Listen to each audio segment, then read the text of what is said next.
good morning, afternoon, year 8. Hope you're doing very well. Time to tune in for another art lesson, and this week we're going to look at making our own repeating pattern inspired by William Morris. So a repeating pattern is, well, it's a pattern that repeats.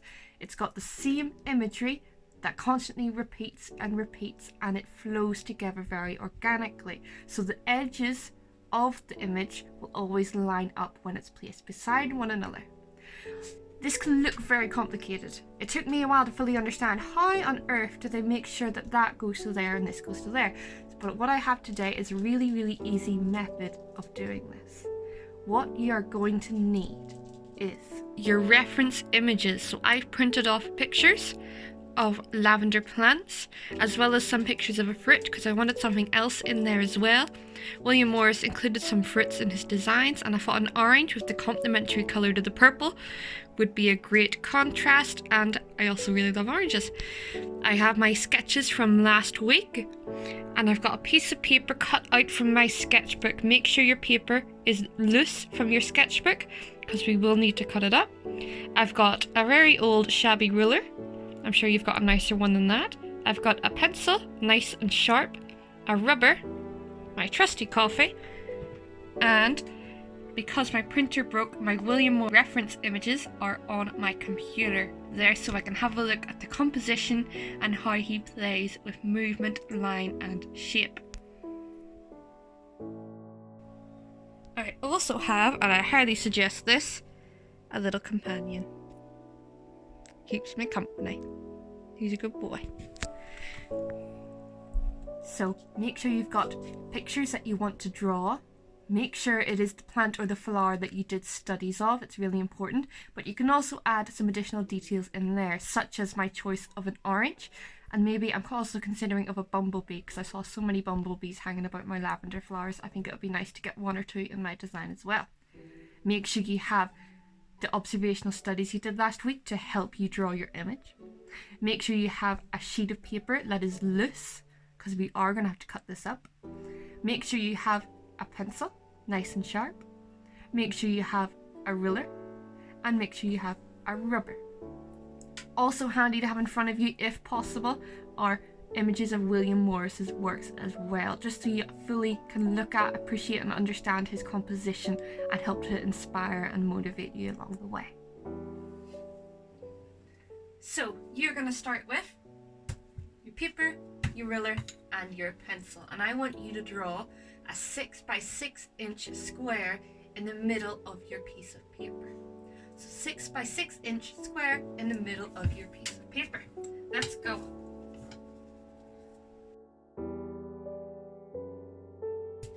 So there we go, 6 by 6 inch square. So make sure you take the time to make sure it is 6 by 6 inches, because we want a perfect square.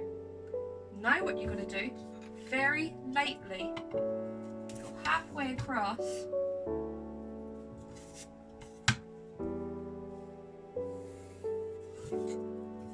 and halfway down,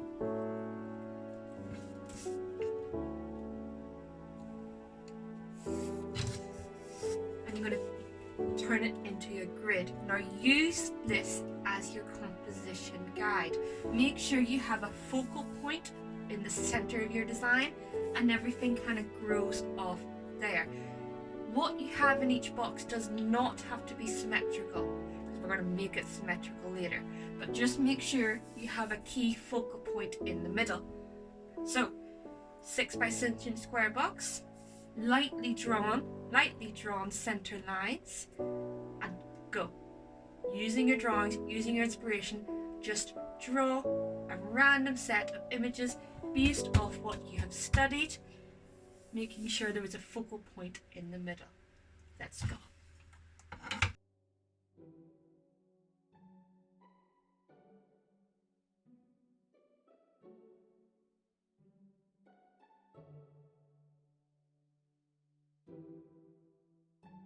So what I've done first is get my rough guidelines out there that show you closer up. I have done very light drawings of very light shapes of what I want my pattern to look like. So I know I've got my center focal point here which has a large lavender bulb coming out. I've got the 3 orange slices that I want to have in the background, and I've got some other lavender bulbs and stems coming out around the image. Make sure all your drawings are contained in this box. For example, I don't want half an orange going off the side of my page. I want to make sure I can see each full orange, each full bulb in my design. Don't be afraid to try something, because I mean, you've got a rubber. You can use this. So for example, I could try a little orange slice over here. I don't like it. Get rid of it. It's fine. So now that I've got my rough guideline out, what I'm going to do now is go in and add the details, because William Morris's work is very detailed. We can see all of the different kind of shapes and lines he uses, especially here. If you look at all these different lines coming out of this leaf, if you look at all the different petals and shapes that he has created, and in here especially the little flowers with the pollen and the leaves coming out, and the bird with the spots on his chest. I want to get that level of detail in my own design. Here we go. Bonus puppy for luck. Do you want to draw? No. Are you a good boy?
So here is my finished design. Notice my focal point in the center, along with additions coming around the sides.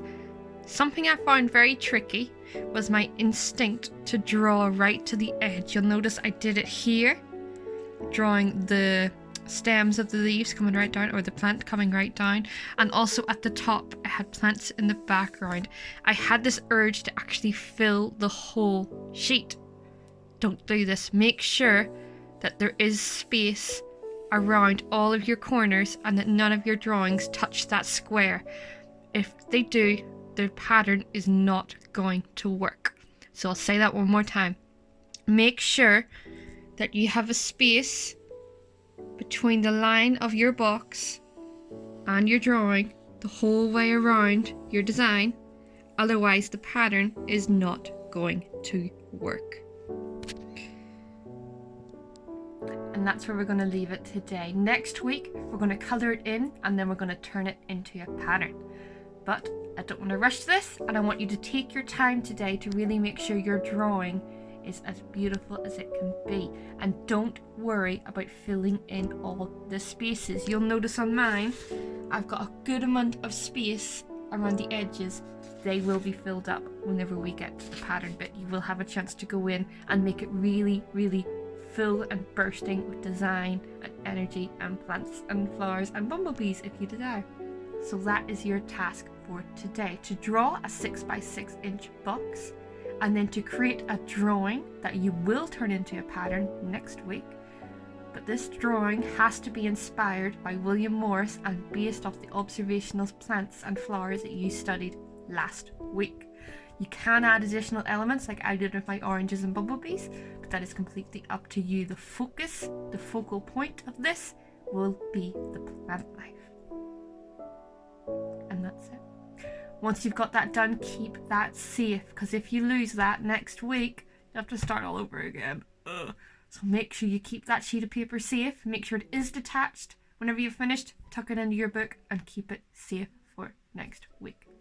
I hope everyone is doing very, very well. I hope you are as relaxed as my little man here. Oh. Ooh. He likes me sitting at this desk for long periods of time because he gets the comfy chair. And I'll see you next week. Have a lovely day, guys. Thank you so much for tuning in again, and stay safe. Bye-bye.